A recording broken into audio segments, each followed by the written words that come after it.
राज्याचे अन्न, नागरी पुरवठा आणि ग्राहक संरक्षण मंत्री छगन भुजबळ यांच्यावरती हृदय शस्त्रक्रिया करण्यात आली आहे। मुंबईतील एशियन हार्ट इन्स्टिट्यूटमध्ये ही शस्त्रक्रिया करण्यात आली। या शस्त्रक्रियेनंतर त्यांची प्रकृती सध्या स्थिर आहे। पुढील काही दिवस विश्रांती घेण्याचा सल्ला हा भुजबळांना देण्यात आला आहे। डॉक्टरांच्या सल्ल्यानुसार मंत्री छगन भुजबळ यांच्या प्रकृतीमध्ये लवकर सुधारणा होण्यासाठी त्यांना पुढील काही दिवस कोणालाही भेटता येणार नाही। त्यांची प्रकृती स्थिर असून ते लवकरच पूर्णपणे बरे होऊन आपल्या कार्यामध्ये पुन्हा सक्रिय होणार अशी माहिती त्यांच्या कार्यालयाने दिलेली आहे।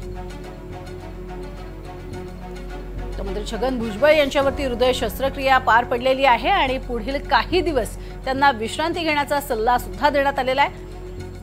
सध्या सर्वात ज्येष्ठ आमदार अशी त्यांची सभागृहातली ओळख आहे आणि हृदय शस्त्रक्रिया झाल्यानंतर आता काही काळ त्यांना विश्रांती घेणं हे अनिवार्य असणार आहे। गेल्या काही दिवसांपासून आपण बघतोय ओबीसींसाठी वारंवार लढणं, त्यांच्यासाठी वेगवेगळ्या सभा घेणं, वेगवेगळ्या ठिकाणी जाणं असे कार्यक्रम भुजबळांचे चालू आहेत। मात्र आता त्यांच्यावरती हृदय शस्त्रक्रिया पार पडली आहे।